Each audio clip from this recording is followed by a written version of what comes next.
हाँ, तो चलिए अब रिकॉर्डिंग शुरू हो गई है। ठीक, देखिए ये फर्स्ट क्वेश्चन है ना,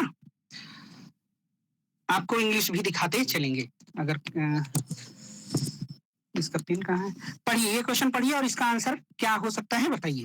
और आप सभी लोग ये भी देख लीजिए कि आपके क्वेश्चंस कहाँ गलत हुए हैं ना, तो वो भी आप उस पर जोर देके पूछ लीजिएगा, ठीक है, कि कहाँ पे क्यों गलत हुए थे। ये अगर मान लीजिए 50 लोग हैं, 49 को आ रहा है, एक को नहीं आ रहा है, तब भी पूछ लीजिएगा, मतलब बिल्कुल शर्माना नहीं है ना।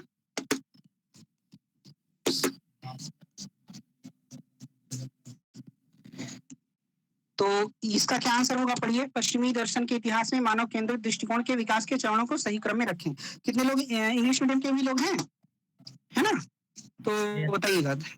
हाँ ठीक, कितने लोग हैं, एक बार हाथ उठा दीजिए, देख ले तो कितने लोग हैं अंग्रेजी वाले, तो हम अंग्रेजी का भी दिखाते चलेंगे। 2 3, ठीक है, ओके ओके, चलिए ठीक है, मतलब जरूरत है। हाँ, इसका बताइए क्या हो सकता है आंसर।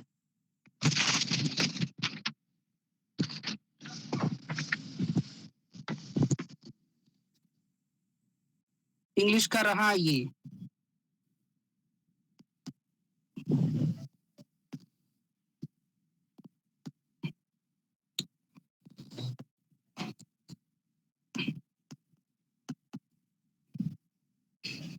हम्म, 132 पे होगा।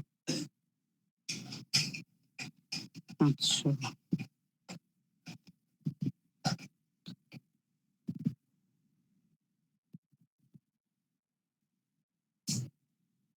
हाँ ये रहा, man tops the pyramid of teleology. Man is the measure of everything, man is the end in itself, man is made in the God's own image. क्या हो सकता है, क्या बताना है, बताना है, अच्छा सीक्वेंस बताना है ना, विकास का चरण बताना है। हाँ, इसका आंसर क्या हो सकता है, देखिए, हाँ इसका फर्स्ट होना चाहिए। देखिए चलिए देखते हैं कैसे होना चाहिए। ये इसका फर्स्ट होना चाहिए।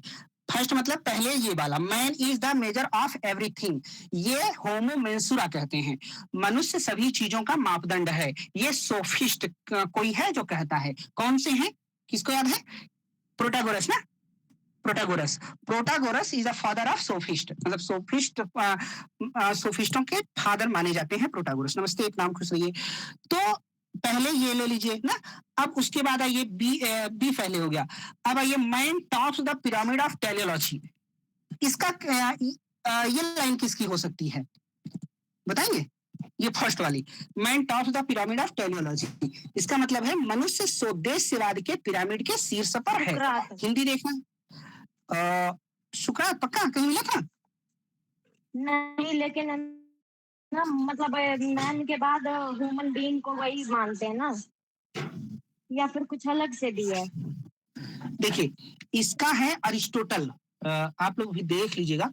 ये देखिए अरिस्टोटल, अरिस्टोटल कहते हैं everything in nature has a purpose, nature में जो कुछ भी है उसका एक पर्पज है ना, and the purpose of humans is the highest form of flourishing.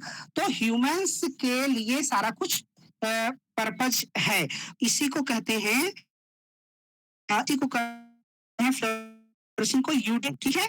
तो ये किसका है, मतलब फिर से समझिए, ये कहते हैं कि सब कुछ दुनिया में उद्देश्य, किसी न किसी उद्देश्य के लिए है, और और मनुष्य का भी कुछ उद्देश्य होता है, मतलब मनुष्य के लिए भी ही सारी चीजें होती हैं, और वो मनुष्य के यूडेमोनिया के लिए, मनुष्य के फलने फूलने के लिए, मनुष्य के फ्लोरिशिंग के लिए। तो इसके बाद प्रोटागोरस पहले हो जाएंगे, उसके बाद अरिस्टोटल हो जाएंगे, बी के बाद ए लगा दीजिए।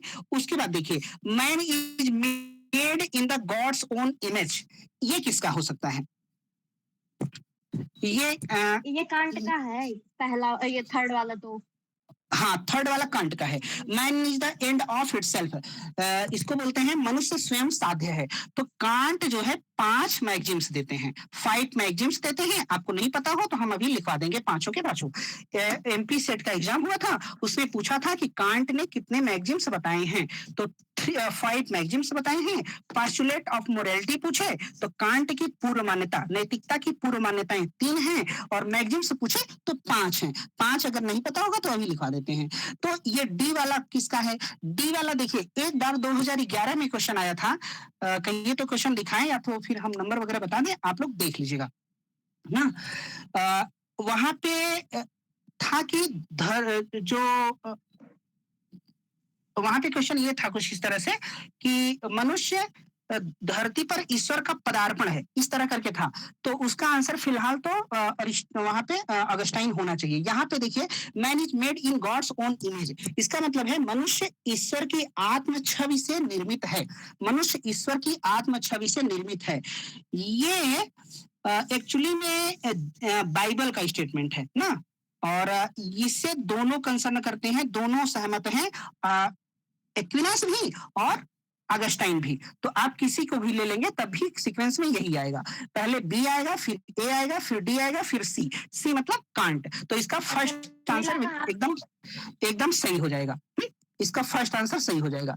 तो देख लीजिए, है ना। आज दिन भर खोजे, अरे इतना सारा मैटर है, कहीं भी खोजो, गूगल है, पता नहीं क्या क्या है, इतनी किताबें हैं ना।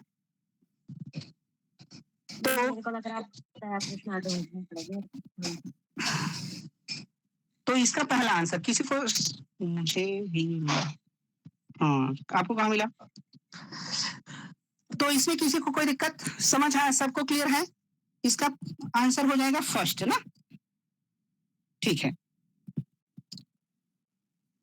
तो आगे बढ़े, हिंदी देखना चाहें तो ये रहा हिंदी, देख लीजिए। मनुष्य हर चीजों का मापन है, ये प्रोटागोरस हो जाएगा। फिर इसके बाद फर्स्ट वाला लगाइए, मनुष्य स्वदेशपूर्ण पिरामिड के शीर्ष पर है, ये अरिस्टोटल हो जाएगा। फिर लगा लीजिए, मनुष्य ईश्वर की आत्म छवि में निर्मित है, मनुष्य ईश्वर की आत्म छवि में निर्मित है। ये बाइबल का भी है, बाइबल में एक है जेनेसिस, उसका है। और ये एक्विनास और अगस्टाइन का भी है। और ये मनुष्य स्वयं साध्य है, ये कांट का है। तो फिलहाल इसका आंसर फर्स्ट हो जाएगा। वो 5 जो मैगजीम्स हैं, अगर आप लिखना चाहें तो लिख लें। पहला वाला है फार्मूला ऑफ यूनिवर्सल लॉ, पहला होता है formula of universal law, second होता है फार्मूला ऑफ लॉ नेचर, और थर्ड होता है formula of and in self. लिख दें क्या, या याद है? फोर्थ होता है फार्मूला ऑफ, कई बार लिखवाए हैं मनीष ना, कोई बात नहीं। देखिए, पहला है formula of universal law, universal सार्वभौमिकता का नियम, यूनिवर्सल लॉ। दूसरा होता है formula of the law nature, law nature, law nature, थोड़ा आराम से, हाँ वही तो बता दिए करिए, लॉ नेचर ना। और तीसरा होता है end in itself, formula of the end in itself, जो लिखा है फार्मूला, फार्मूला मनीष आजकल आप बता नहीं रहे, तेज हो जाता है तो, of the end in itself है ना। और फोर्थ होता है formula of autonomy, formula of autonomy, formula of autonomy, formula of autonomy. और फिफ्थ होता है formula of the kingdom of ends, kingdom of ends, kingdom of ends, kingdom of ends. क्या fourth वाला? फार्मूला ऑफ ऑटोनॉमी, इसको समझना है क्या, बता रहे हैं, लिख लीजिए, बता देते वो भी। सर आपका स्क्रीन थोड़ा सा ब्लैक ब्लैक हो गया सर। जो ये फर्स्ट वाला स्टेटमेंट है, मनुष्य सदृश्यवाद के पिरामिड के शीर्ष पर है, किसने कहा? ये अरिस्टोटल का है, अगस्टाइन का, अरिस्टोटल ने, हाँ अरिस्टोटल। ये सब उनका वो पढ़ेंगे ना। अब बताइए, स्क्रीन ठीक है? क्यों हमने इधर से वो ब्राइटनेस बढ़ा लिया है। दूसरा है formula of law nature, formula of law nature, प्रकृति आदेश का सूत्र, ठीक है कि ना, प्रकृति आदेश का सूत्र, प्रकृति आदेश आदेश का सूत्र। हिंदी चाहिए तो बता दीजिएगा। प्रकृति आदेश का सूत्र। हाँ, अब इसमें कोई सारे की हिंदी। पहला लिखो सार्वभौमिक आदेश का नियम या सूत्र। पहला लिखो सार्वभौम आदेश का नियम, सार्वभौम आदेश का नियम, सार्वभौम आदेश का नियम, सार्वभौम आदेश का नियम। लिखिए, गुड गुड। दूसरा प्रकृति आदेश का नियम या प्रकृति आदेश का सूत्र। तीसरा लिख लो स्वयं साध्य का, तीसरा स्वयं साध्य का सूत्र। स्वयं साध्य का सूत्र यहाँ लिख देते हैं, स्वयं साध्य का सूत्र, स्वयं साध्य का सूत्र, स्वयं साध्य का नियम भी कह सकते हैं। उसके बाद तीसरा हो गया, चौथा हो गया स्वतंत्रता का सूत्र, स्वतंत्रता का नियम। मतलब आप स्वतंत्र हैं तभी नैतिक माने जाएंगे। स्वतंत्रता ऐसे लिखा जाएगा, स्वतंत्रता का नियम। पांचवा क्या है? पांचवा है साध्यों के राज्य का नियम। साध्यों के राज्य का नियम, साध्यों के राज्य का नियम, साध्यों के राज्य का नियम हो गया। साध्यों के राज्य, राज्य का नियम। Formula of the kingdom of ends. किसी को किताब देखना हो कहाँ पे मिला तो बताइए, बताएं। हो गया सबका? उसका तो बता नहीं रहे हैं। वो गूगल से ही खोजे हैं। कुछ लोग इंटरकल्चरल रिलेशन पढ़ने आए थे ना, यूएसए वाले, तो उनको मैसेज किए कि ये बताओ, तो वो कहीं इसी चैप्टर में। ठीक है, चलो।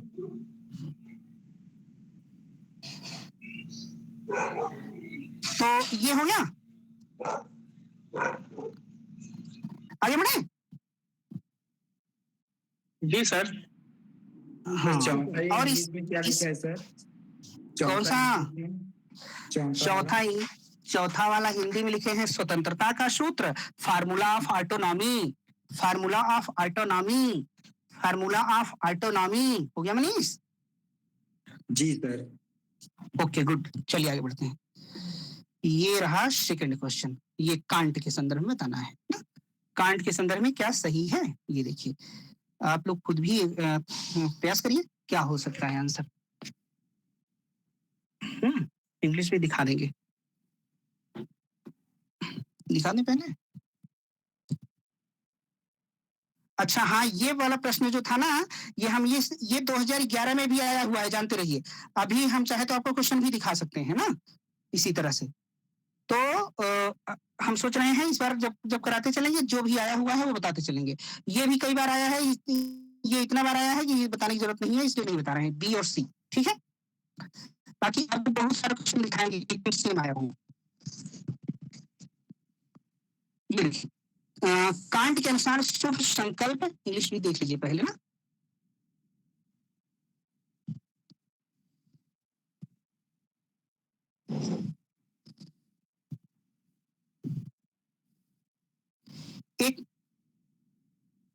एक अच्छा चलिए अभी मिलेगा तो पहले से।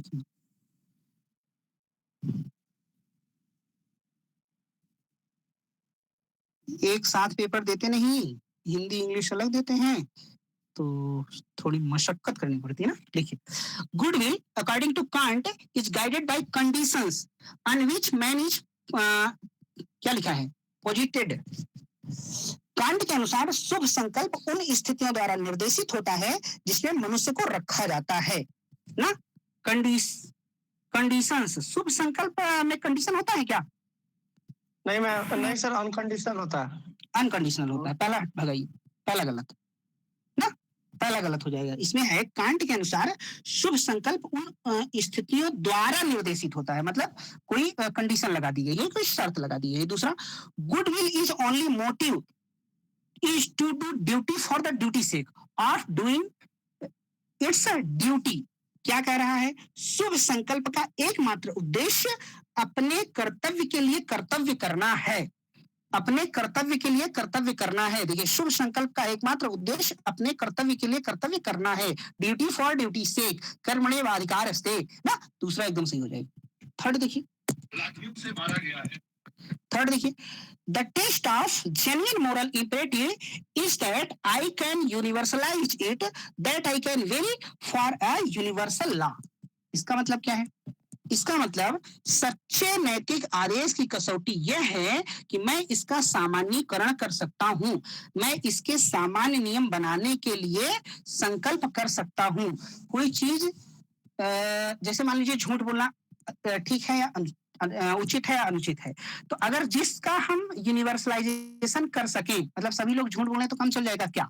अगर चल जाए ना, जिसका भी यूनिवर्सलाइजेशन कर सकें, तो वो क्या है, वो नैतिकता की कसौटी मानी जा सकती है। तो ये भी सही है ना, अभी ये सही लिखे है। थे ना यूनिवर्सल ऑफ सार्वभौमिक फार्मूला ऑफ यूनिवर्सल ना, तो ये भी एकदम सही है। BC थर्ड देखिए, उसके बाद देखिए, हालांकि कांट शुभ संकल्प की असामान्यताओं को भी पहचानते हैं, जिसे उन्होंने संकल्प की कमजोरी कहा है।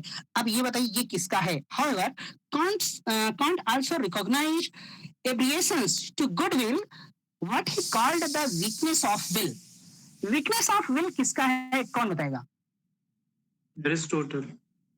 हाँ, अरिस्टोटल, ये है अरिस्टोटल का। इसके साथ कोई कोई एक कीवर्ड और है, और ये आया हुआ है। सोक्रेटस। हाँ वो हाँ ये तो है नहीं, वो तो ठीक है, मतलब हम कुछ शायद कुछ और सुनना चाहते हैं, हम वो शायद पता नहीं है, अरिस्टोटल का एकदम सही, कुछ और बोलते हैं वो ना, वीकनेस ऑफ विल को एक्रेसिया। हाँ, एक्रेसिया बोलते हैं ना। और ये आपका पेपर जो हुआ था कब का बता रहे हैं, 27 अगस्त जो हम करवाए थे साल, उनमें क्वेश्चन नंबर 59 पे एक्रेसिया था ना। एक्रेसिया आपको बताने क्या क्या था फ्रोनेसिस का था प्रैक्टिकल विजडम, ठीक है, फ्रोनेसिस का मतलब था प्रैक्टिकल विजडम, और था एरेटे एक्रेसिमोनिया, याद आ रहा है जिन्होंने ने भी एक पेपर चालू किया है या हम कराए थे तब का, क्यों है ना, बता कुछ याद आ रहा है क्या? हाँ सर। हाँ, तो वही है एक्रेसिया मतलब विल। रुकिए,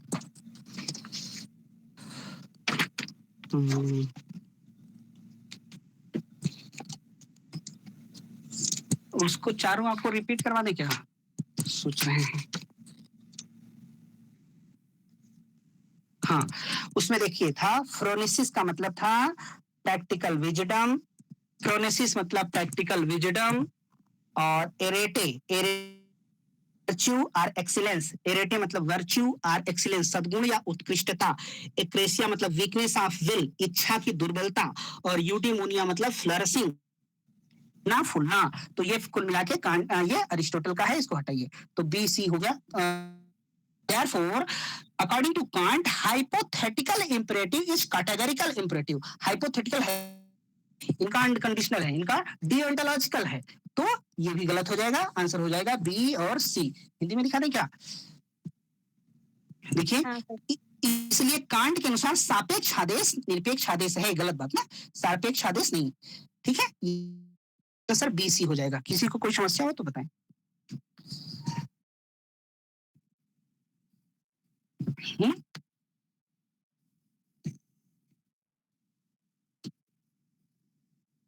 देख लीजिए, दोबारा बता दोगे? हाँ, कौन सा? यही वाला क्वेश्चन पूरा। देखिए, पहला क्या है, कांट के अनुसार शुभ संकल्प उन स्थितियों द्वारा निर्देशित होता है। शुभ संकल्प किसी स्थिति द्वारा निर्देशित नहीं होता, वो सेल्फ होता है। तो ये मतलब ये कंडीशनल बता रहा है कुल मिला के, तो पहला गलत हो जाएगा। शुभ संकल्प का एकमात्र उद्देश्य अपने कर्तव्य के लिए कर्तव्य करना है, ड्यूटी फॉर ड्यूटी से ना, कर्तव्य के लिए कर्तव्य करना है, ये एकदम सही है। तीसरा क्या है, सच्चे नैतिक आदेश की कसौटी यह है कि मैं इसका सामान्यीकरण कर सकता हूँ। कोई भी नैतिक कोई भी नियम आदेश, कोई भी नैतिकता की कसौटी मापन क्या है कि उसका अगर यूनिवर्सलाइजेशन किया जा सके, सामान्यीकरण किया जा सके, तो वो सही, तब वो नैतिक है। तो मैं इसके सामान्य नियम बनाने के लिए संकल्प कर सकता हूँ, तो ये भी एकदम सही है। ना समझ आया तो तीसरा वाला फिर बताएं, ठीक है, BC एकदम सही है। और लास्ट और फोर्थ वाला ये आपने देख लिया, एक्रेशिया मतलब वीकनेस ऑफ विल, ये अरिस्टोटल का हो जाएगा, इसको हटा दीजिए। और लास्ट वाला क्या है, ई वाला, इसलिए कांट के अनुसार सापेक्ष आदेश निरपेक्ष आदेश है। सापेक्ष आदेश निरपेक्ष आदेश नहीं होता ना। सापेक्ष मतलब होता है आप स्वस्थ रहने के लिए एक्सरसाइज करिए, ये सापेक्ष है। निरपेक्ष मतलब अनकंडीशनल होता है, डियोंटोलॉजिकल होता है। तो इसलिए हाँ ये वाला तो हो गया। जो ये 51 वाला जो डी ऑप्शन बोल रहे थे ना, आप अगस्टाइन का भी है, अगस्टाइन का नहीं हो सकता ये, इसका कौन सा? रीजन है ये डी अच्छा ऑप्शन वो वाला मनुष्य ईश्वर के आत्म छवि में निर्मित है। नहीं अगस्टाइन का हम नहीं बोल रहे हैं, ये बाइबल में एक है जेनेसिस, उसी की लाइन है ये, ठीक है। अरे ये बाद में उसको फॉलो किए हैं वो लोग। वो कह रहे हैं ना, मतलब अगर उसको अगस्टाइन ने फॉलो भी नहीं किया है, मतलब प्रॉपरली अगर देखे ना, अगस्टाइन एंजेलम एक्विनस में से, तो वो क्या नाम है, एक्विनस का होगा ये, क्योंकि अच्छा, जो ठीक है। वो बोलते हैं ना, ये क्या नाम है, एग्जिस्टेंस और ये एसेंस की बात करते हैं, मैटर और फॉर्म की बात करते हैं, उससे रिलेटेड है ये। चलिए ठीक है, आपकी बात मान ली। ठीक है, अब आगे बढ़े।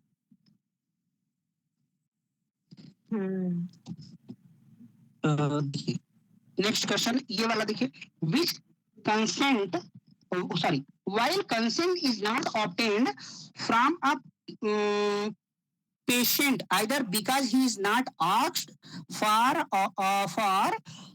or has not decided yet, the type of euthanasia executed is called, brightness ज्यादा हो गई क्या? देखिए आप लोगों को ठीक दिख रहा है? हम लोग के लिए तो ठीक है, अपने फोन में कम ज्यादा कर लेंगे। हाँ तब देख लो। हाँ वही इसकी हिंदी ना, जिसने भी ये पेपर हमको भेजा उसने हिंदी में नहीं भेजा, उसने हिंदी में नहीं किया था।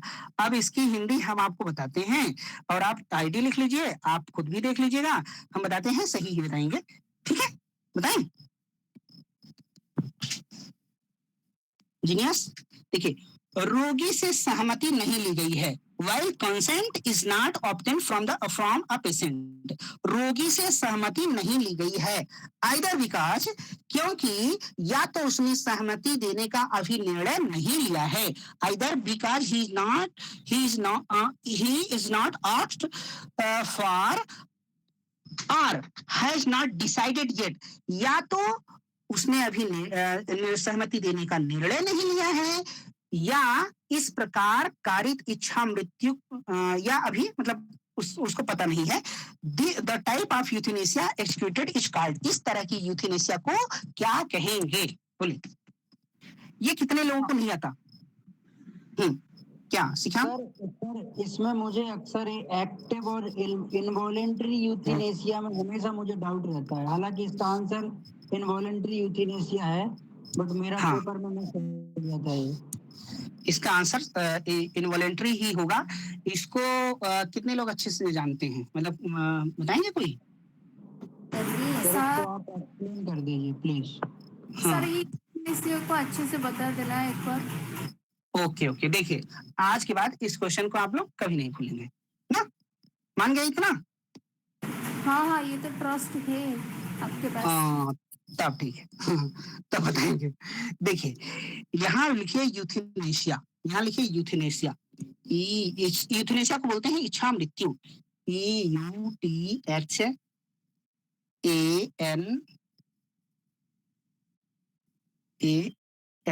स्पेलिंग गलत हो जाए तो बताइएगा ना। यूथेनेसिया के दो टाइप्स हैं। कितने टाइप्स हैं? दो टाइप्स हैं। एक है एक्टिव यूथेनेसिया, एक है पैसिव यूथेनेसिया, एक है पैसिव यूथेनेसिया, एक है एक्टिव यूथेनेसिया, एक है पैसिव यूथेनेसिया। अब इतना क्लियर है? बोलते जाइए। जी सर।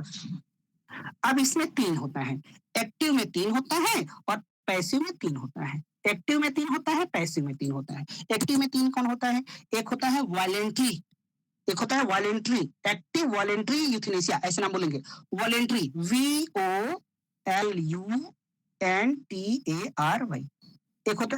एक होता है वॉलेंट्री, और दूसरा होता है इनवॉलेंट्री, IN करके, दूसरा होता है INVOLU, इनवॉलेंट्री, ठीक है। और तीसरा होता है नॉन वॉलेंट्री। तीसरा क्या होता है? नॉन वॉलेंट्री, ऐसे इसमें भी बनाइए। एक होता है वॉलेंट्री, एक होता है वॉलेंट्री यूथेनेशिया, वॉलेंट्री स्वैच्छिक। हिंदी नहीं पता होगा तो बताते चलेंगे, एकदम परेशान नहीं होना। वॉलेंट्री वॉलेंट्री, एक होता है इनवॉलेंट्री, इनवॉलेंट्री होता है नॉन वॉलेंट्री, नॉन वॉलेंट्री। ठीक है, इतना क्लियर?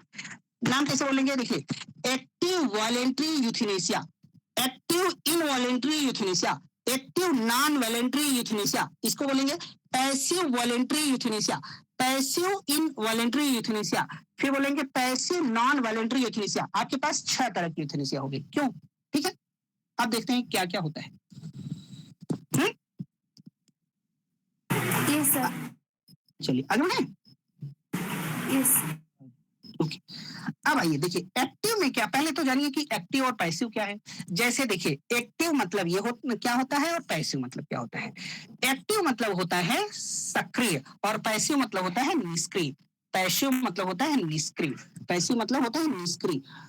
देखिए विदड्राइंग, विदड्रॉ, पैसिव में जैसे किसी को कोमा में रखा गया है, अब उसका जीवन रक्षक यंत्र withdraw life sustaining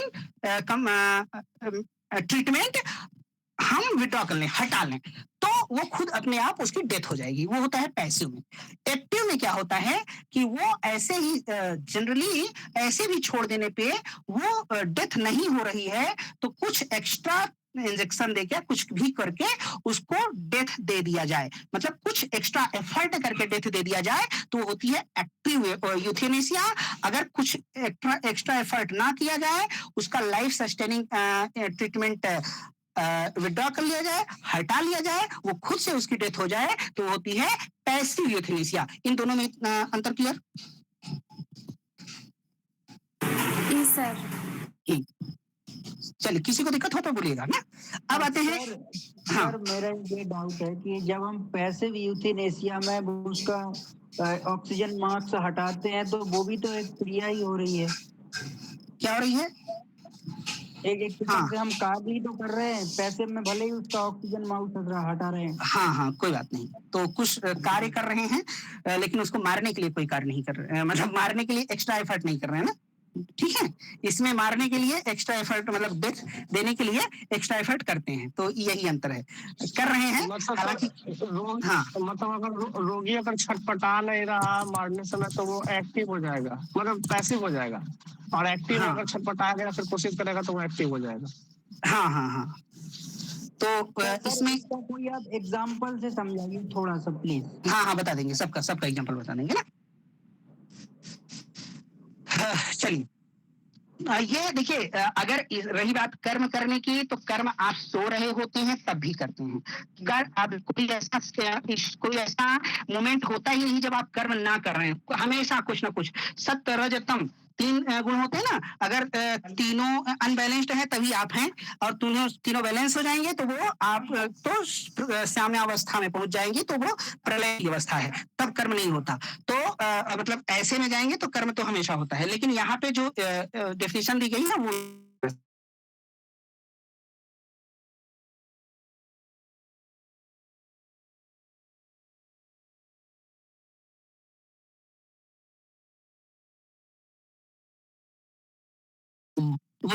hello, screen दिख रही है?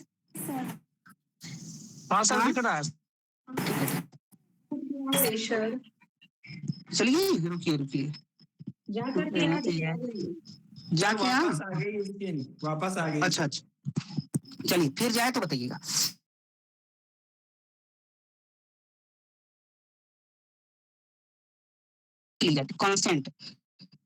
कंसेंट लिया जाता है, इसमें कंसेंट लिया जाता है। अरे, और नॉन वॉलेंट्री में कंसेंट नहीं लिया जाता। नॉन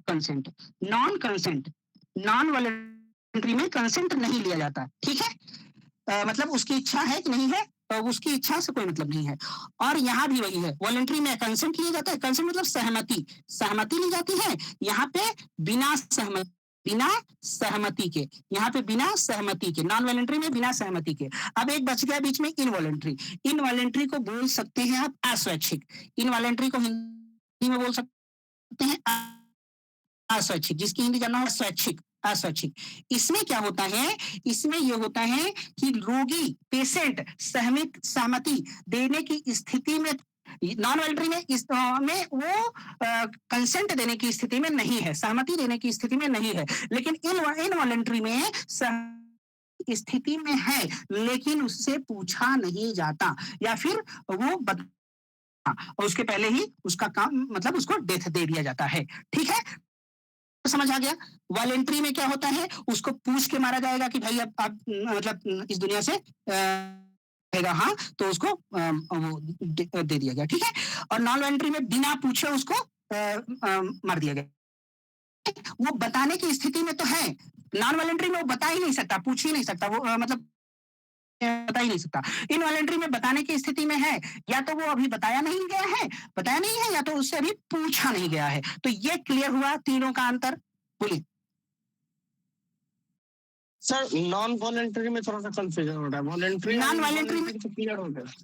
हाँ, नॉन वॉलंटरी में वो बेहोश है, कोई रोगी है बेहोश है, एकदम मतलब अचेतन अवस्था में है, वो बताने की स्थिति में है, तो वो होता है मतलब वो असमर्थ है, तो वो होता है नॉन वॉलंटरी।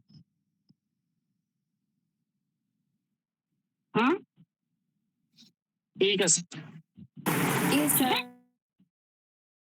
और इनवॉलंटरी में है वो ऐसी कंडीशन में है, सहमति दे भी सकता है, उससे पूछा नहीं गया ना या नहीं जाता।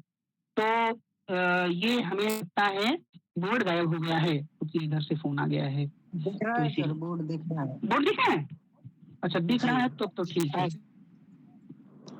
सर। आजकल जैसे एक मैं न्यूज देख रहा था, एक कोई टीचर हैं जो पैरालाइज हैं सिर से नीचे तक। उन्होंने अभी एक राष्ट्रपति को आवेदन दिया कि मुझे यूथेनेसिया चाहिए। हाँ, तो वो किस कैटेगरी में आएगा? हाँ, तो वो वॉलंटरी में आएगा ना, एक्टिव वॉलंटरी में। एक्टिव वॉलंटरी में, वेरी गुड। हाँ, एक्टिव वॉलंटरी, बहुत बढ़िया। अब आइए, अगर वो बोलने की स्थिति में नहीं है, हाँ वॉलंटरी में आएगा। अगर बोलने की स्थिति में नहीं है तो नॉन वॉलंटरी। हाँ बिल्कुल, यस। अब आइए, बोलने की स्थिति में, लेकिन लिखने की स्थिति में तो बोलने का मतलब केवल बोलना नहीं, बोलने का मतलब एक्सप्रेस, बोलने का मतलब अभिव्यक्त करने की स्थिति में नहीं है, तब नॉन वॉलंटरी आएगा जी। हाँ हाँ। अब ये क्वेश्चन को देखते हैं अच्छे से। फिर से क्वेश्चन क्या है, रहता है फ्रॉम द पेशेंट, मतलब रोगी से सहमत, क्योंकि या तो उसने सहमति देने का अभी निर्णय ही नहीं लिया है, या तो सहमति ली नहीं गई है, तो क्या हो जाएगा, ये इनवॉलंटरी हो जाएगा। ये क्या हो जाएगा, इनवॉलंटरी। हाँ, अब किसको नहीं सारा वॉइस बार बार रुक जाता है। वॉइस रुक जाते हैं? हाँ। अच्छा कस्तूरी सर, और कोई बताए, और सबके पास ठीक से जा रही है वॉइस? हाँ सर, आवाज ब्रेक हो जाती है। थोड़ा ब्रेक हो रहा है सर, लेकिन पहुंच जा रहा है। हाँ, काम चल रहा है। हाँ, नहीं बताना चाहिए, इसीलिए पूछ।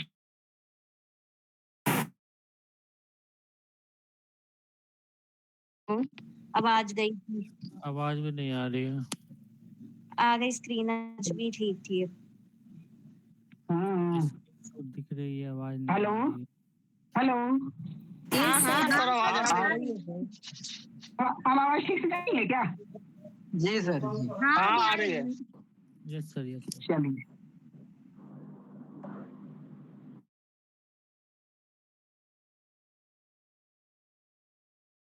चलिए, कुछ करेंगे ना।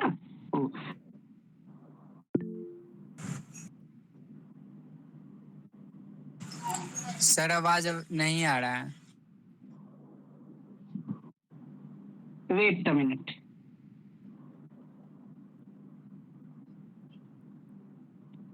हेलो, अब ठीक से जा रही है? आज ना वैसे भी नेटवर्क का बहुत दिक्कत थी। हेलो, आ तो रही, हाँ सर आ रहा है, आवाज आ रहा है सर। अब ये बताइए, इन सब में ये फिर से बताएं या फिर हो गया है? कोई भी हो गया, 0% क्लियर हो गया सर। हाँ, अगर 0% भी प्रॉब्लम हो ना पूछ सकते हैं, बता देंगे फिर से। ठीक है, आगे बढ़े। 0% भी जी। प्रॉब्लम होता है। जी सर हाँ। जी, आगे 0% नहीं बढ़िए होता सर। क्या? चलिए फिर आगे बढ़ते हैं, जिसको ना समझ आए फिर भी पूछ लीजिएगा कभी भी ना।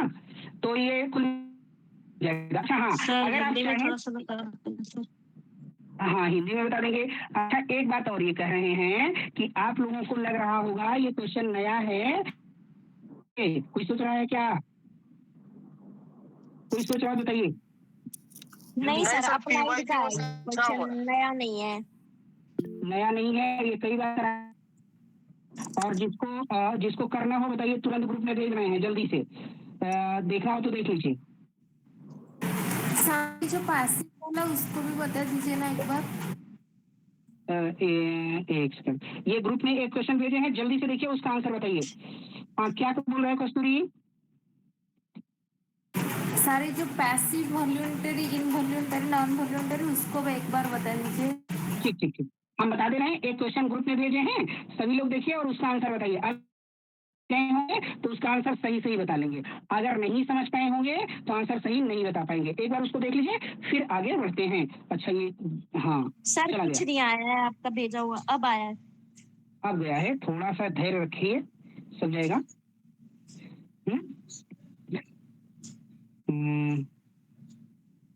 ना देख लीजिए। मैच द फॉलोइंग में हाँ। पूछा था। हाँ देखिए, इसका आंसर बताइए सभी लोग। ये ग्रुप में ये पेजेस भेजे किस किस बुक के हैं? ये यूथेनेसिया के। जानली ये ना, ये क्वेश्चन आज हम खोजे हैं कि ये question आया है क्या पीवाईक्यू में, तो वहां से मिला फिलहाल हमें। और ना ये ना ना, वो शुभ लक्ष्मी भेजिए ना। अच्छा अच्छा, अच्छा, बुक पूछ रही कौन सी बुक्स में है? वो दीदी के सीमांचल प्रधान अच्छा उड़ीसा के। अच्छा, इसमें और ये हम मुझे कहाँ मिलेगी किस बुक में ये वाला चैप्टर? ये दीदी वाला और पीटर सिंगर में मिल जाएगा। सर इसका बी राइट आंसर होगा। बहुत जिसको भी प्रॉब्लम हो बता दीजिए ना।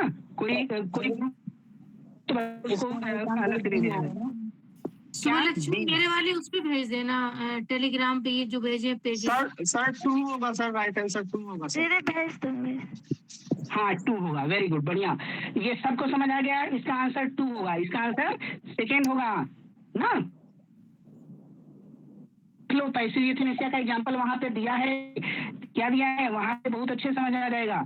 क्या दिया है जरा पढ़ना, जरा पढ़ के बताइए। कोई दिया है पैसिव कि directly causing death with the consent, withdraw life sustaining measures with the consent of the patient। इसका सेकेंड आंसर है। पैसिव यूथेनेसिया क्या होता है उसमें लिखा है, हम बता। ठीक है, देख के बताओ।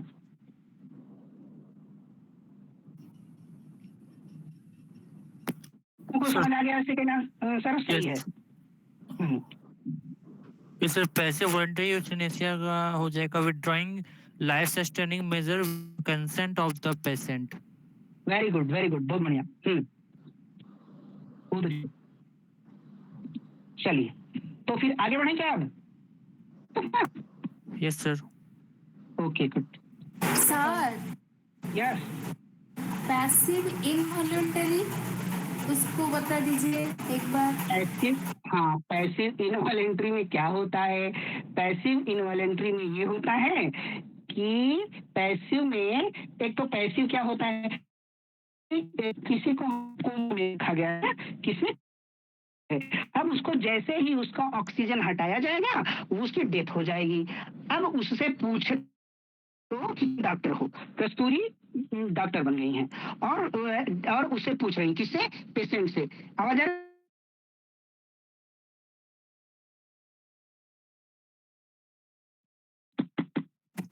Yes sir. बता दिया करो। तो डॉक्टर हो, पेशेंट से पूछ रही हो कि बताओ कि अभी जीना है या फिर ऑक्सीजन हटा या तो बिना पूछे ही ऑक्सीजन उससे हटा लो, या तो उसको पूछ दिए हो कि ऑक्सीजन हटा लें, मतलब हटा लें तो मर जाओगे, मतलब हम अपना ट्रीटमेंट विड्रॉ कर लें, अपना तो जो कुछ भी है वो विड्रा कर लें तो मर जाओगे। तो उसकी जो है उसका कंसेंट अभी आया नहीं है, या विदाउट कंसेंट, या बिना उसकी जानकारी के, मतलब वो देने की कंडीशन में है, वो कंसेंट दे सकता, लेकिन उसे पूछा ही नहीं गया, फिर उसका ऑक्सीजन हटा लिया गया और उसकी डेथ हो गई, तो इसको बोलते हैं पैसिव इन्वॉलंटरी यूथिनेसिया। यस सर हो गया। चलिए आगे बढ़े। अगर बिना पूछे मतलब ओके सर। हटा लाइफ सपोर्ट सिस्टम, तो हाँ। फिर ये तो क्राइम भी होगा ना सर एक प्रकार से, कि बिना किसी की मर्जी को उसको मार देना। क्या क्राइम? अच्छा हाँ, वो क्राइम हो सकता है, जो भी हो, क्राइम की बात अभी नहीं कर रहे हैं प्रताप। हाँ आपकी बात सही है, लेकिन बहुत सारी कंडीशन आती है कि जिंदगी से मौत भली, ऐसा करके कंडीशन होती है, समझ रहे हैं? हेलो। बिल्कुल सर, बिल्कुल। हाँ नहीं प्रताप ये गलत बोल रहे आप। पिछली बार एक पैराग्राफ आया था इसी चीज को लेके। कोई कोमा में हो अगर उनका, तो उसकी लाइफ वापस होने की तो चांस होती है ना, कि कोमा से वो आज न कल कभी आ सकता है। अब वैसे में अगर उसको हटा दिया जाए तो वो तो मर जाएंगे। वही वो बहस का विषय, सही बात। इसमें सर एक केस है जो इंडिया का सबसे फेमस केस है, और जिसके बिहाफ में 2014-15 में पैसिव यूथनेसिया को लीगल किया गया था, वो है अरुणा शानबाग केस। तो अगर प्रताप आप अरुणा शानबाग का केस पढ़ेंगे तो आपको समझ में आएगा कि किसी व्यक्ति अगर 40 साल 50 साल से कोमा में है और उसकी देखभाल के लिए लोग, हालांकि अरुणा शानबाग बिल्कुल पूरी लाइफ उन्होंने जी थी, लेकिन उनके लिए एक पिटीशन डाली गई थी सुप्रीम कोर्ट में, और अगर आप उसको स्टडी करेंगे तो पता चल जाएगा कि एक तरीके की डेथ या किसी की जान लेना नहीं होता है। आप इसमें महात्मा गांधी का एक एग्जाम्पल, वो रेबीज वाला अगर पढ़ेंगे तो वो ज्यादा बेहतर इससे रिलेट कर पाएंगे आप। और पिछली बार शायद एक पैराग्राफ भी आया था ऐसा कुछ कि पता नहीं सेट वेट के क्वेश्चन में था कि मतलब है ना, किसी की मतलब मृत्यु ना करना, मतलब पैसिव यूथनेशिया के स्टेट में ये होता है कि मतलब एक्टिव ज्यादा बेटर है पैसिव के कंपेयर में, इसीलिए कि मतलब कोई मरने की कगार पे है और उसको हम ऐसे ही छोड़ दे रहे हैं, उससे बेटर है एक्टिव यूथनेशिया से उसकी लाइफ को इजी कर देना। चलिए एक क्वेश्चन और याद आ गया, बताते हैं आपको। रिजेक्ट पेपर जो था, जो कैंसिल पेपर हुआ था अभी का ऑफलाइन का, उसमें क्वेश्चन नंबर 99 है, आपको पढ़ के सुनाए क्या था? वो भी यही क्वेश्चन है, बोलिए सुनाए। जी सर। इसके अनुसार निष्क्रिय इच्छा मृत्यु भारत कानूनी रूप से स्वीकार्य है। According to which of the following passive euthanasia is legally permissible in India? किसके अनुसार निष्क्रिय इच्छा मृत्यु भारत में कानूनी रूप से स्वीकार्य है? ऑप्शन ए, संसद के कानून द्वारा, the legislation of the parliament, second president of India, Bharat के राष्ट्रपति के कार्यपालक आदेश द्वारा, तीसरा संयुक्त राष्ट्र द्वारा दी गई घोषणा द्वारा, the declaration of to the United Nations, और फोर्थ है the ruling of the supreme court of India, Bharat के उच्चतम न्यायालय के निर्णय। लास्ट वाला होगा। तो आपको ये क्वेश्चन हमने साल लगे हाथ और बता ना, तो ये है सुप्रीम कोर्ट। गुड। तो फिलहाल ये आगे बढ़े अब सर, ये एक बार फिर से बता सकते हैं क्या यूथनेसिया का जो ग्राफ बनाया आप? अगर थोड़ा बोझ तो हो सकता है, लेकिन फिर से समझा दे तो सर। आप देख रहे हैं क्या? नहीं सर, मैं शुरू से ही हूँ, लेकिन थोड़ा सा खिचड़ी हो गया ना। तो खिचड़ी को अलग अलग कर सकता है, खिचड़ी में जो भी कोई बता सकता है तो बता दे सर। जैसे एक केस सर, जैसे अभी पहले केस भी ऐसा आया था, जैसे एसिड अटैक का केस, किसी लड़की के ऊपर कोई एसिड अटैक हुआ था, बात मत करो, अभी जो सर ने वो बोला था ना वो तो क्वेश्चन पे आओ, ठीक है? उस चीज के लिए भी अप्लाई किया गया था, तो यहाँ से हाँ, भी हम समझ देखिए हम फिर से बता दे रहे हैं, हाँ सही है। यूथेनेसिया दो तरह की है, एक एक्टिव यूथेनेसिया, एक पैसिव यूथेनेसिया। में क्या होता है कि एक्टिव यूथेनेसिया मतलब रोगी को कुछ दवा देके, इंजेक्शन देके मतलब मार दिया जाता है, ठीक है। और पैसिव यूथेनेसिया में इंजेक्शन नहीं दिया जाता, उसका लाइफ सपोर्टिंग सिस्टम हटा लिया जाता है। पैसिव यूथेनेसिया में लाइफ सपोर्टिंग सिस्टम हटा लिया जाता है, तो उसकी मृत्यु खुद से खुद हो जाती है। आदित्य माइक ऑफ कर लीजिए। तो पैसिव यूथेनेसिया में उसका लाइफ सपोर्टिंग सिस्टम हटा लिया जाता है। अब एक्टिव में 3 हो गया। नॉन वॉलंटरी, वॉलंटरी में क्या होता है कि उसकी सहमति से कि आपको मार दिया जाए, उसकी सहमति है तो वॉलंटरी हो गया ना।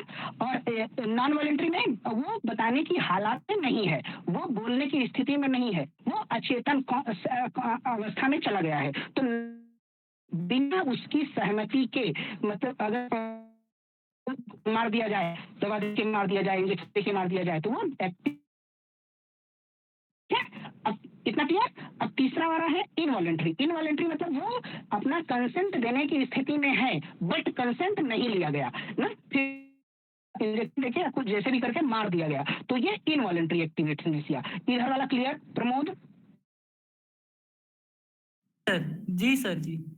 अब देखिए पैसिव में क्या होता है, लाइफ सपोर्टिंग सिस्टम हटा लेंगे, तो सहमति से वॉलंटरी मतलब उससे पूछ लें कि हाँ मतलब हटा लें, ठीक है अब 40 साल से को हाँ हटा लीजिए, मतलब आप जीना नहीं चाहते, तो ये passive voluntary euthanasia. Non voluntary में क्या होगा कि वो नहीं है कि हमें जीना है या मरना है, तो उसकी बिना सहमति के, क्योंकि वो सहमति दे नहीं सकता, तो पैसिव नॉन वॉलंटरी यूथेनेसिया।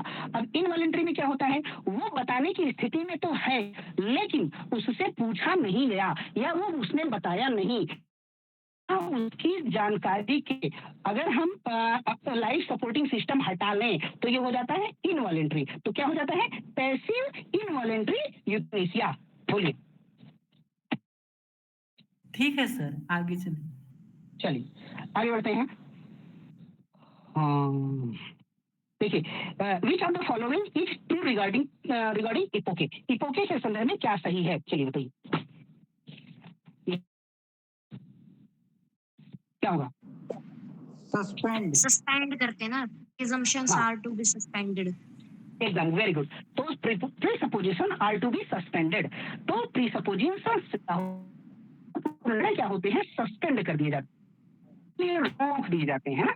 तो देखिए इसमें क्या होता है, इपोके का मतलब है, कोष्ठकीकरण का क्या मतलब होता है, इसका मतलब होता है ज्ञात आत्मा में विश्वास, यानी प्रकृतिवादी किसी वस्तु का निराकरण या खंडन नहीं है। इसमें किसी वस्तु के निराकरण या खंडन नहीं, रिजेक्शन नहीं है, बल्कि कुछ समय सिद्धांतों पूर्व धारणाओं जाता है, उपेक्षित किया जाता है, निर्णय सस्पेंड कर दिया जाता है, निर्णय रोक दिया जाता है, ठीक है। तो ये होता है। एक चीज और जानिए, देकार्त की तरह हुर्सल भी चिंतन यानी कॉगिटो से अपने दर्शन की शुरुआत करते हैं।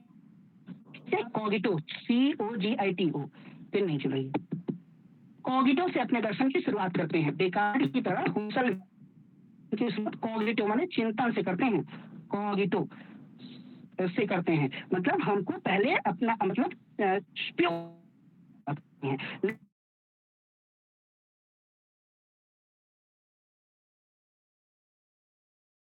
कि जो फेनोमेनोलॉजी का उद्देश्य मतलब कहीं कहीं हुर्सल ने बताया है कि फेनोमेनोलॉजी का उद्देश्य है वस्तुओं की ओर लौटना। क्या बताया है, बैक टू थिंग्स, ये लिख लीजिए, बैक टू थिंग्स किसका है, तो हुर्सल कहीं कहीं कि फेनोमेनोलॉजी का एक उद्देश्य वस्तुओं की ओर लौटना भी है, बैक टू थिंग्स। फेनोमेनोलॉजी का उद्देश्य वस्तुओं की ओर लौटना भी है, ठीक है। कारण की शुरुआत, रिपीट कर दो, आवाज कट गई थी। आवाज कट गई थी, हाँ सर आवाज आपकी लगातार कट कट के ही आ रही है, आप बोलते जा रहे हैं बीच में कट कट के जा रही है। मतलब ये वाली बात तो क्लियर हो गया कि मतलब दोनों लोग कोजिटो से स्टार्ट करते हैं, डेकार्ट भी और हुसल भी। आगे क्या बोला था? रुकिए रुकिए,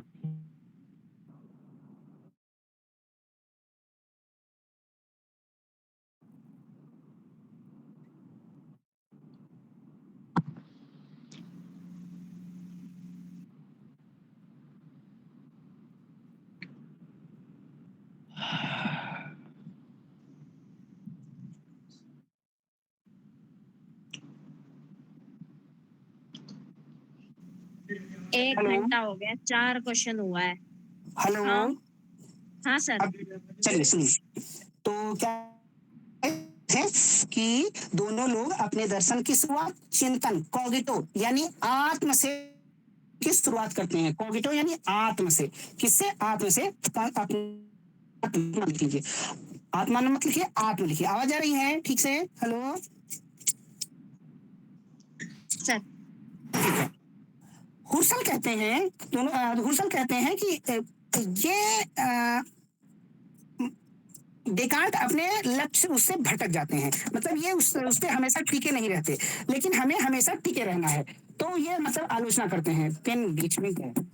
सुनिए, हुर्सल कहते हैं कि फेनोमेनोलॉजी का उद्देश्य वस्तुओं की ओर लौट है। हुर्सल कहते हैं पर्पज ऑफ फेनोमेनोलॉजी सर आपके नेटवर्क में बड़ी प्रॉब्लम है।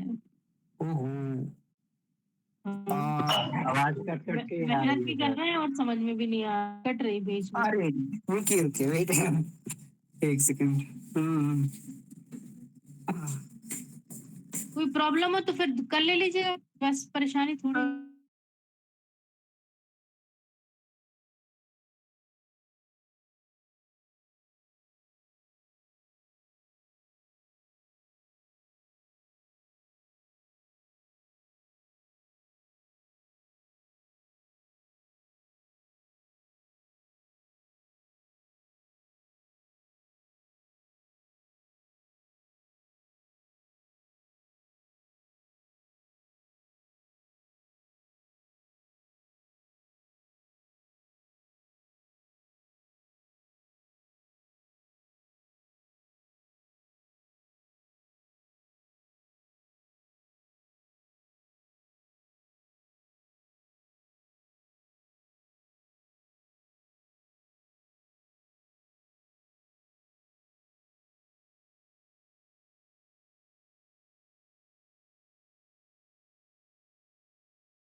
अच्छा और भानु सर की क्लास करवाते रहो बस।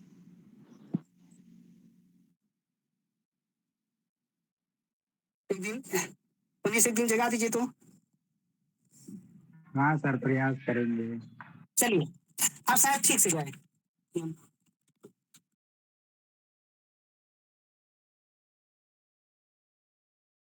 अब तो ठीक है ना? Hello hello. हाँ सर ठीक है। अब बाकी चलिए भगवान नहीं भगवान चाहेंगे। चलिए एक क्वेश्चन, एक दो क्वेश्चन और कर लेते हैं, मतलब रात को नींद नहीं आएगी कि 4 क्वेश्चन करा के भाग गए ना। एक एक 5 कर लेते हैं, ठीक है? आवाज ठीक से जाएगी। हाँ चलो।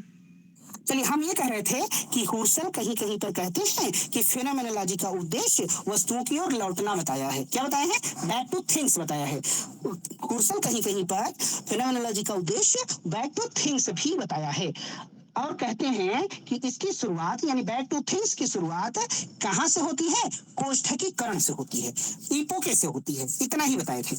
बोलिए ठीक है? हाँ हाँ, तो तो इसमें देखिए कोष्ठकीकरण में कई सारी चीजें होती हैं, सिद्धांतों का कोष्ठकीकरण, अवधारणाओं का कोष्ठकीकरण, पूर्वाग्रह का कोष्ठकीकरण, अस्तित्व का कोष्ठकीकरण। ये आप ऐसे ही कभी लिखना हो तो केवल जानते रहिए, पूछा नहीं जाएगा ऑब्जेक्टिव में, बस। सर अगर ट्रू रिगार्डिंग रिडक्शन आ गया इसकी जगह लिख के तो फिर आंसर कौन होगा?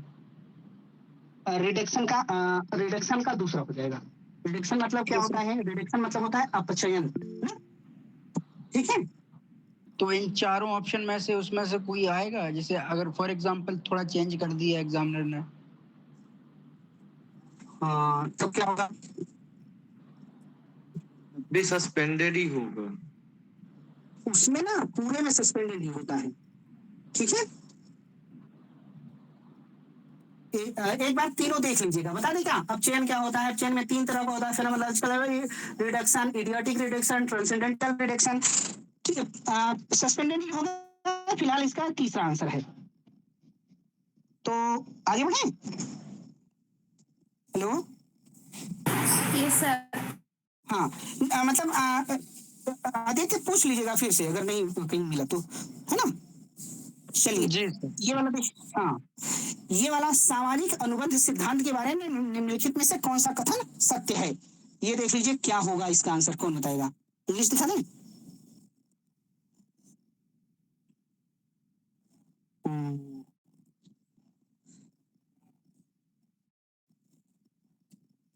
आप लोगों को अगर नींद आ रही हो तो छुट्टी कर दें, छुट्टी कर सकते हैं, आवाज की तो दिक्कत नहीं होगी ना। देखिए ये क्या है, the state of nature was gloomy, नेस्टी and dark. तो क्या कह रहे हैं? कह रहे हैं प्रकृति की अवस्था विषादपूर्ण, घिनौना और अंधकारपूर्ण थी, तभी तो जरूरत पड़ी सोशल कॉन्ट्रैक्ट की ना। तो पहला वाला सही हो जाएगा। क्यों? दूसरा देखिए, राज्य प्रकृति की अवस्था से पहले मौजूद था। The state existed before the state of nature, प्रकृति के समय ही राज्य था, तो फिर जरूरत क्या थी? ये गलत हो जाएगा ना, दूसरा वाला गलत हो जाएगा। पहले से राज्य था, गलत बात। The state existed before the state of nature ना, पहले से राज्य था, गलत बात। राज्य काल्पनिक समझौते का परिणाम है। हॉब्स, लॉक, रूसो जो सोशल कॉन्ट्रैक्ट थ्योरी देते हैं, क्या जरूरी है क्या कि हमारे दादाजी, आपके दादाजी सब बैठ के वो किए थे कि हाँ मतलब सोशल कॉन्ट्रैक्ट, सामाजिक समझौता किए थे? ऐसा कुछ नहीं है। हाँ, इमेजिनेशन है, इमेजिनेशन है। दादाजी का मतलब कोई भी हो सकता है, दादा के दादा। तो ये हाइपोथेटिकल एग्रीमेंट है, तो पहला सही हो गया, तीसरा सही हो गया। लास्ट वाला देखिए, the state was created by God, तो ये तो बिल्कुल नहीं होगा ना। राज्य का सृजन ईश्वर द्वारा किया गया है। सोशल कॉन्ट्रैक्ट थियरी वाले ईश्वर को बीच में नहीं लाते ना, ये बात गलत हो जाएगी। ए सही था, सी सही था। लास्ट देखिए, प्रकृति की अवस्था में कोई अधिकार नहीं थे ना, there was no right in the state of nature, प्रकृति की अवस्था में अधिकार की बात ही नहीं थी। जो जिसको मिल गया वही खा लिया, जहां रहने को मिल गया वही रह लिया, जिससे मतलब जिसके साथ रहना हो रह लिया, कोई दिक्कत नहीं। तो करा कोई अधिकार नहीं थे, तो गलत बात, सारा अधिकार थे। तो ए सी कहीं है क्या? ए सी ये है, बोलिए। क्वेश्चन आईडी बता दें। क्वेश्चन आईडी बता देंगे, ये रहा। हाँ, तो देख लीजिए सर, इंग्लिश एक बार दिखाइएगा सर। इंग्लिश दिखा देंगे, हाँ ये रहा, देख लीजिए। सर जो सी ऑप्शन है ए, इसको हम मतलब मान तो लेते हैं कि एक हाइपोथेटिकल आर्गुमेंट है, लेकिन ये लॉजिकली सर सेट क्यों नहीं माइंड में हो पाता? कई बार लॉजिकली इसलिए नहीं हो पाता कि आपने ये कभी पढ़ा नहीं बुक से, और अभी गरिमा मैम की क्लास भी हो रही है इस बारे में, तो वहां भी कर सकते हैं ना। गरिमा मैम है क्या? राज्य काल्पनिक समझौते का परिणाम है। हाँ, काल्पनिक समझौते का परिणाम है, तो सिंपल तो है ऐसी। क्यों? हाँ सर, काल्पनिक समझौते का कब परिणाम था सर? हाँ, आगे बढ़े। और ये भी छोड़ दो, अगर है ना ए तो पक्का है ही, बाकी ऑप्शन को रख के देखना, ओनली सी ही बैठ रहा है, बी डी सही हो ही नहीं सकते। वही तो। और एक बार हमने भी सोशल कॉन्ट्रैक्ट थियरी खूब अच्छे से पढ़ाया था, ग्राफ बना के ऐसे, इधर हाफ्स थे, इधर लॉक थे, इधर रूसो थे, किसी को याद हो तो। और पता नहीं थे क्या। हाँ, आप लोग बीच बीच में पता नहीं क्या क्या पढ़ा लेते हैं, तो बीच बीच में जब कभी कभी, तो हमको याद है कि पढ़ाए थे। तो एसी था, एसी समस्या है ही कहाँ है? काल्पनिक समझौते के परिणाम में समस्या जैसी कोई चीज ही नहीं है। हाँ बिल्कुल सही बात, सही है ये, मतलब एक कॉमन सेंस से भी हो जा रहा है, हो जाएगा, ये साक्षी कह रही है। ठीक, तो एसी हो जाएगा। चलिए आगे बढ़ते हैं। कहाँ है अगला क्वेश्चन? देखिए, प्रभाकर मीमांसा केवल निम्नलिखित पदार्थों को स्वीकार करती है, इसका क्या होगा? इसका कौन बताएगा?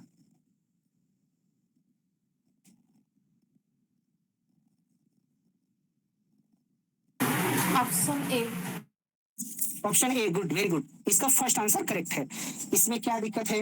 इसमें तो सबसे हो जाएगा ना, इसको तो भी बहुत बार बताए हैं, क्यों नहीं बताएंगे तो फिर बताएं। पदार्थ याद करके जाने थे।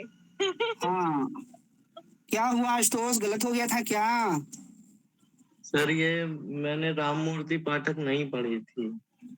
अरे तो कोई भी किताब पढ़ लेते। सर मैंने हरेंद्र प्रसाद सिन्हा से पढ़ा था, उसमें ये चीजें डिस्कस नहीं की गई थी। अभी मैं राममूर्ति पाठक बनाया तो सबसे पहले मैंने नोट्स में यही चीज लिखी है और उसमें स्पष्टतः ये चीज लिखी हुई है। चलिए, अगर किसी का भूल गया हो तो बताइए, बता दे, नहीं गलत होगा।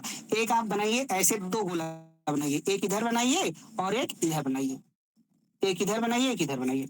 इधर लिखिए आप क्या? इधर लिखिए वैशेषिक, इधर लिखिए वैशेषिक, और इधर लिखिए प्रभाकर, इधर लिखिए प्रभाकर, और इधर वैशेषिक, इधर प्रभाकर। देखिए, दोनों लोग पदार्थ मानते हैं, तो जैसे दोनों लोग कौन कौन सा दोनों मानते हैं? द्रव्य दोनों मानते हैं, गुण दोनों मानते हैं, द्रव्य गुण समवाय दोनों मानते हैं, द्रव्य गुण समवाय दोनों मानते हैं, समवाय। उसके बाद क्या है? द्रव्य गुण कर्म। हाँ, यहाँ लिख लीजिए कर्म, कर्म पहले, द्रव्य गुण कर्म समवाय, द्रव्य गुण कर्म, फिर उसके बाद कि सामान्य, द्रव्य गुण, कोई दिक्कत नहीं है, द्रव्य गुण कर्म सामान्य, उसके बाद समवाय। कितने हो गए? द्रव्य गुण कर्म सामान्य समवाय। ये वैशेषिक भी और प्रभाकर भी इतने कॉमन है। कितने हैं? 1 2 3 4 5, 5 कॉमन है ना। ये वैशेषिक में विशेष एक्स्ट्रा मानते हैं और अभाव को एक्स्ट्रा मानते हैं, विशेष और अभाव को एक्स्ट्रा पदार्थ मानते हैं। प्रभाकर भी कुछ पदार्थ एक्स्ट्रा मानते हैं। क्या क्या मानते हैं? शक्ति, शक्ति सादृश्य, शक्ति सादृश्य और संख्या, शक्ति सादृश्य और संख्या, शक्ति सादृश्य और संख्या। तो अब आपको क्लियर हुआ होगा कि प्रभाकर भी कितने मानेंगे? 5 3 8, प्रभाकर 8 पदार्थ मानेंगे, प्रभाकर 8 पदार्थ मानेंगे, वैशेषिक 5 2 7, 7 पदार्थ मानेंगे। इतना क्लियर? बोलिए, फिर उसके बाद कुछ और बताते हैं। हाँ सर, क्लियर है। तो अब देखिए, अब इसके साथ साथ आप कुछ चीजें और जानते रहिए।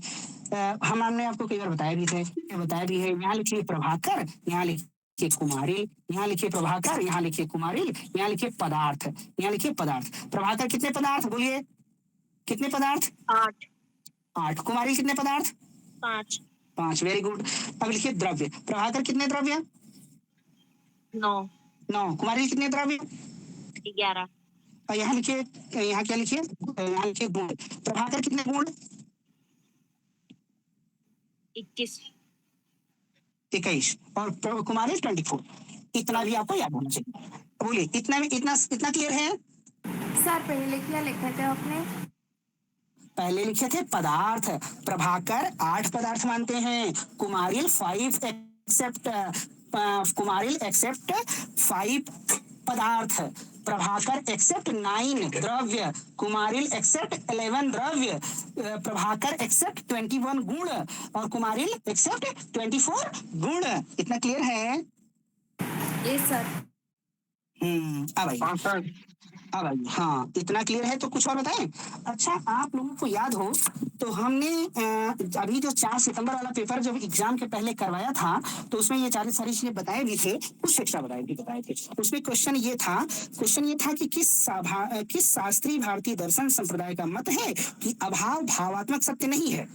फिर से सुनिए, अभाव भावात्मक सत्य नहीं है तथा केवल भावात्मक वस्तुएं ही यथार्थ से संबंधित होती हैं तथा संज्ञेय हो सकती हैं। ये आप लोगों ने दोबारा क्वेश्चन भेजा था, मतलब टफ क्वेश्चन। किसी को राजस्थान का पेपर देना हो तो जो बताने जा रहे हैं और जो बताए हैं बहुत रट लीजिए ना, एकदम मतलब समझ लीजिए कि आउट क्वेश्चन। आइए, तो हमने क्या लिखवाया था, याद है क्या किसी को? प्रभाकर और अद्वैत, प्रभाकर और सांख्य, कुमारिल, न्याय, वैशेषिक, बौद्ध अभाव के संदर्भ में क्या विचार रखते हैं, यही हम सुनना चाह रहे हैं। अभाव के संदर्भ। नौशाद पढ़ के आई है। नौशाद पढ़ के आई हो? अरे हम कुछ नहीं पढ़े हैं, हम ये पढ़े हैं उसमें शोभा निगम में पहले तो पदार्थ 6 है, हम इतनी देर से यही सोच रहे हैं। अरे हाँ उसमें 6 पदार्थ मिले थे मुझे, मैं यही देख रही कब से। अच्छा कोई बात नहीं। हाँ सर, तो अभाव लेके साथ है ना? हाँ अभाव को लेके हाँ सही तो पढ़ी हो। कुछ लोग 6 मानते हैं, कुछ लोग 7 मानते हैं। नौशाद करनी है एकदम नहीं सर, आज 6 के बाद लिखा गया है कि अभाव भी एक 7वां पदार्थ है। हाँ हाँ हाँ हाँ सही बात। में पूर्व वैशेषिक की जो मान्यता है वो 6 ही मानते हैं। बाद के जो फिलोसोफर आए, अरे हम कुमारिल की बात कर रहे हैं। अच्छा कौन कौन सा? हाँ देखिए नौशाद ना कौन सा जरा बता दो तो। एक बार सुनिए, ये ना एक बार यहाँ PYQ नेट में पूछा गया था कि कुमारिल कितने मानते हैं, तो आप 5 नहीं 6 ही लिखा है। चलो बता दो नौशाद, या पेज नंबर बता दो, जो भी मन करे, या कुछ ना बताओ। कौन सी किताब है? शोभा निगम? हाँ हाँ शोभा निगम है, वो द्रव्य गुण कर्म और सामान्य शक्ति अभाव था, शक्ति भी था उसमें।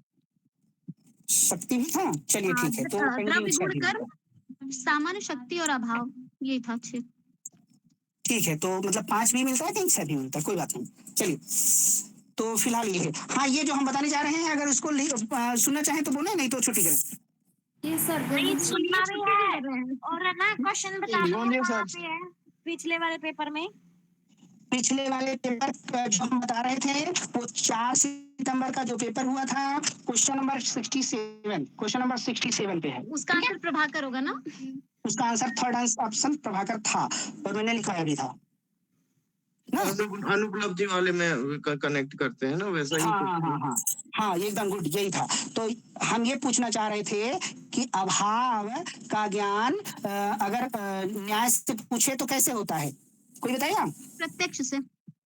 वैशेषिक से पूछे तो कैसे होता है? अनुमान से। देखिए सबको याद है, फिर बताने क्या जरूरत। फिर बौद्ध से पूछे तो कैसे होता है, बोलो? ये शायद अनुमान ही था इनका भी। चलिए लिख लीजिए, अगर जानना चाहें तो लिख लीजिए। कुछ पॉइंट हैं, देखिए भट्ट यानी कुमारिल भट्ट और अद्वैत क्या गया बताओ। बताया था ना कि मतलब बौद्ध के अकॉर्डिंग भी अनुमान से, और अद्वैत और भट्ट के अकॉर्डिंग अनुपलब्धि से, और बाकी जितने भी बच्चे वो प्रत्यक्ष से। एक कुछ और सुन लीजिए। हाँ हम ये बताना चाह रहे हैं कि कुमारिल भट्ट और अद्वैत वेदांती, कुमारिल भट्ट और अद्वैत वेदांती, या भट्ट मीमांसा कैसे लिख लीजिए, भट्ट मीमांसक और अद्वैत वेदांती, दो लोग, भट्ट मीमांसक और अद्वैत वेदांती, भट्ट मीमांसक और अद्वैत वेदांती मानते हैं अभाव एक पदार्थ है, इसका ज्ञान अनुपलब्धि से होता है। लिख लीजिए, भट्ट मीमांसक और अद्वैत वेदांती अभाव को पदार्थ मानते हैं, अभाव को पदार्थ मानते हैं, अभाव को पदार्थ मानते हैं, और इसका ज्ञान अनुपलब्धि से होता है, इसका ज्ञान अनुपलब्धि से होता है। भट्ट मीमांसक और अद्वैत वेदांती अभाव को पदार्थ मानते हैं और इसका ज्ञान अनुपलब्धि से होता है। हो गया? हाँ ये वाला तो लिखवाया था। हाँ दूसरा लिख लीजिए, प्रभाकर और सांख्य अभाव को पदार्थ नहीं मानते। प्रभाकर और सांख्य, देखिए यहाँ प्रभाकर में देखिए अभाव नहीं है ना, देखिए यहाँ अभाव नहीं है, ठीक है। प्रभाकर और सांख्य, प्रभाकर और सांख्य अब अभाव को पदार्थ नहीं मानते, अभाव को पदार्थ नहीं मानते, अभाव को पदार्थ नहीं मानते, अभाव को पदार्थ नहीं मानते, किंतु इसका ज्ञान प्रत्यक्ष से होता है, इसका ज्ञान प्रत्यक्ष से होता है। इतना हो गया, प्रत्यक्ष, इतना हो गया, 2 पॉइंट। हाँ तीसरा लिखिए, नैयायिक कहते हैं अभाव पदार्थ है, नैयायिक यानी न्याय दर्शन वाले, नैयायिक नैयायिक नैयायिक अभाव को पदार्थ मानते हैं, अभाव को पदार्थ मानते हैं, अभाव को पदार्थ मानते हैं, और इसका ज्ञान प्रत्यक्ष से होता है, कहते हैं इसका ज्ञान प्रत्यक्ष से होता है। 3 पॉइंट हो गया, बोलिए फोर्थ लिख लीजिए, वैशेषिक और बौद्ध, वैशेषिक और बौद्ध, वैशेषिक और बौद्ध। अभाव कहते हैं अभाव पदार्थ है, अभाव को पदार्थ मानते हैं, अभाव पदार्थ है, पदार्थ, अभाव पदार्थ है, लेकिन इसका ज्ञान अनुमान से होता है, लेकिन इसका ज्ञान अनुमान से होता है। बौद्ध और वैशेषिक नहीं, केवल वैशेषिक, केवल वैशेषिक। वैशेषिक कहते हैं अभाव पदार्थ है, इसका ज्ञान अनुमान से होता है। वैशेषिक कहते हैं अभाव एक पदार्थ है, इसका ज्ञान अनुमान से होता है। इतना क्लियर हो गया सर? वैशेषिक और बौद्ध दोनों ना सर? अरे रुके तो वो रुक जाइए एक सेकंड में, जितना बोल रहे हैं उतना लिखिए। वैशेषिक कहते हैं अभाव पदार्थ है, इसका ज्ञान अनुमान से होता है। बोलिए ठीक है, हो गया। बौद्ध कहते हैं, बौद्ध बौद्ध कहते हैं अभाव कल्पना है, ओनली इमेजिनेशन। अभाव केवल कल्पना मात्र है, अभाव कल्पना मात्र है, अभाव कल्पना मात्र है, अभाव कल्पना मात्र है, इसका ज्ञान अनुमान से होता है। बस ये बोरिंग तो नहीं हो गया? ये पता नहीं क्या क्या बता दिए, लिख लिखिए। अपना बंदूक तुम्हारा करेंगे क्या? किसी का छूट गया हो तो फिर से बोल दें, ये बहुत बहुत इंपॉर्टेंट है ना। ऐसे पूछ लेता है तो लगता है कठिन पूछ लिया। इसमें किसी का छूट गया हो तो फिर से रिपीट कर दें, बोलिए।